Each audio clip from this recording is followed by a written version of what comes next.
beautiful. The whole world is beautiful. The whole world is beautiful. The whole world is beautiful.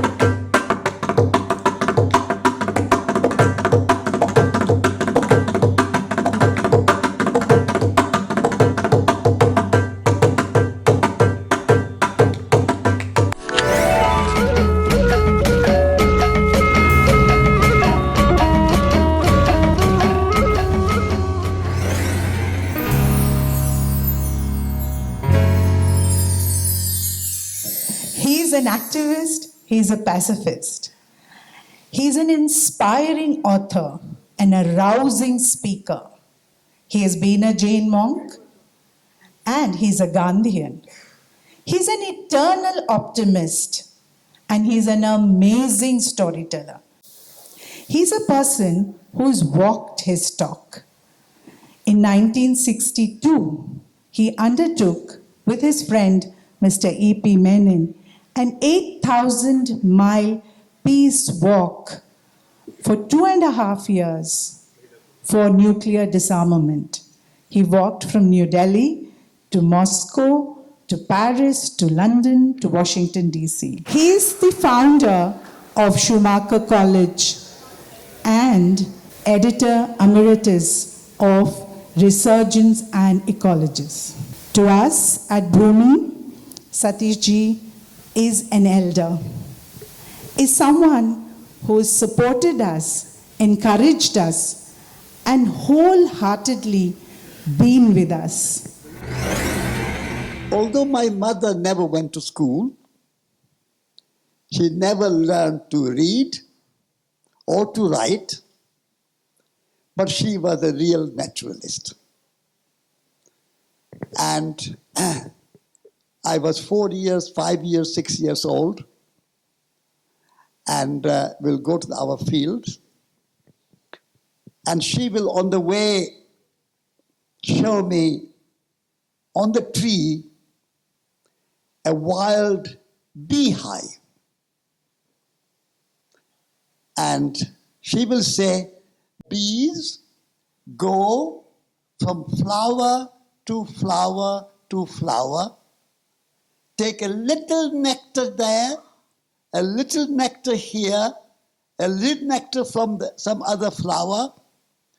Never ever a flower has complained that honeybee took too much nectar away. We humans have to learn that. We have to be like honeybees, take a little from nature to satisfy our needs, but never too much. And nature is never complaining, never polluted, never wasted, never harmed. And then what does honeybee do with it? Honeybee turns that nectar from the flower into sweet, delicious, healthy, nourishing honey. How many humans can do that? In our Indian culture, snake is holding a little, like a cobra, over the head of Parshvanath, and also Vishnu lying on the cobra, and Shiva holding the cobra and the snake around his neck. But our modern educational system gives fear of nature. So we need to teach children to love nature, appreciate nature, celebrate nature, see the mystery and the magic of nature. That experience you cannot teach with your computers and the smartphones and books and pictures and photos. You have to experience nature. So every school in the world, if they really want to teach children, they have to take children out in nature and see the magic of nature. At the moment, we see our children and young people in not only schools but universities look at nature. Not only they don't know much about nature, but see it as a nature as a kind of resource for the profit, making money. Resource for business, resource for economy. What they call economy, it's not really economy, it's a money-nomy. A resource for the economy. I would like our children in our schools and universities to learn that nature is not a resource for the economy.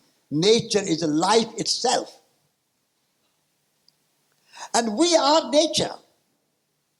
Nature is not separate from there. As in Prakriya you learn, in Bhumi College you learn, in Schumacher College we learn, that nature is not separate. Nature is not inanimate. Nature is not just a resource. Nature is a living organism. Nature has soul. Nature has consciousness. And therefore nature has intrinsic value. A wonderful Norwegian philosopher called Arne Næss, he coined this term deep ecology. Shallow ecology, you look after nature because it's useful to humans. So it's what you call anthropocentric worldview, which means human above nature, human more important than any other part of nature. Whereas in deep ecology, we say nature, the mango tree, the apple tree, any tree has value, or nature altogether, even insects. Tree is good not because it gives me fruit. Tree is good not just because it gives me wood to build a house or light a fire, or gives me shade. Tree is good as it is.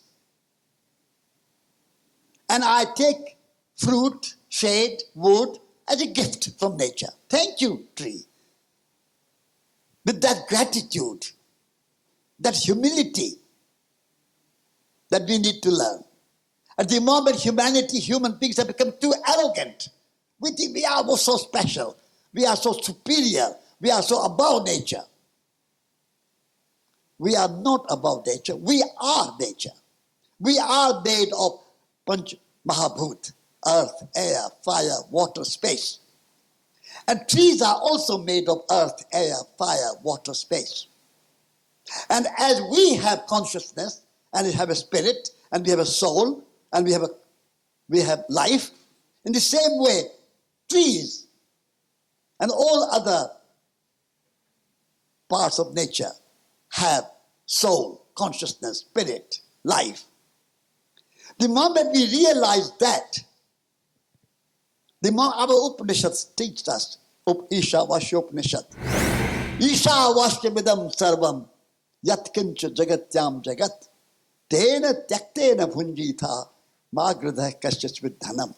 In this one shloka, this verse, the entire deep ecology, spiritual ecology, reverential ecology is encapsulated in one shloka. Upanishad, the ancient wisdom of India, we have forgotten. Even in our schools, in our Indian schools and universities, our children don't learn Upanishad. Like in our body, we have 2 hands, 2 arms, 2 legs, 2 eyes, 2 ears, 2 lips. Also, we have 2 brains. The left hemisphere of the brain and the right hemisphere of the brain. Our universities in Mumbai and New Delhi and London and Oxford and Cambridge and Harvard and Yale and big universities, they only teach half head, half brain, the left hemisphere of the brain. And just to get a job. And what kind of jobs they get? Destructive, polluting, wasteful. Majority of our modern jobs are anti-nature. So I say to our students at Schumacher College, when you leave Schumacher College, don't look for a job. create your own job. And I want to change the word from job to work. Work is good. My mentor, E.F. Schumacher, wrote a book called Good Work. We all need to work. Work is sacred. But job you do just for money, because you have to pay the bills, whether you like it or not. So we need to work, and in order to have a work, we need to have a both hemispheres of the brain. We need to right hemisphere, which is a more intuitive, more imaginative, more creative. In our schools and universities, we need to bring the right hemisphere of the brain. And the heart. We have to love what we are doing. I want our students from Schumacher College to go, not do anything which you don't love. This is heart, head and heart, and then hands. We have to learn the skills of making. We are makers. We are poets. We are artists. Kumaraswamy, a great art historian, said a beautiful line. An artist is not a special kind of person, but every single person is a special kind of artist. Can you go from this conference today and tomorrow and go with this idea that I am an artist? The purpose of education is to transform ourselves into an artist, into a poet, into a person who is wholly developed with left brain, right brain, heart, hands, and live joyfully. And Prakriya and Bhumi College and Schumacher College and a few others like that are the seeds of that new vision for education. And from a seed, a tree grows. And as already mentioned, Jane Goodall, who passed away very recently, she was our mentor. She was a teacher at Schumacher College. And we paid our tribute to her and have our deep hope in our hearts to build a new world. And so I congratulate you, Prakriya School. I congratulate you all, Bhumi College, and all other people around the world at grassroots level. All around the world, there are hundreds and hundreds of people like you and I are engaged in creating a new kind of education, a new relationship with the natural world. And I think we will build a new world, a new paradigm. With that hope and my tribute to Jane Goodall and my honor to Bhumi College and Prakriya School, I wish this conference to be a great success. Thank you.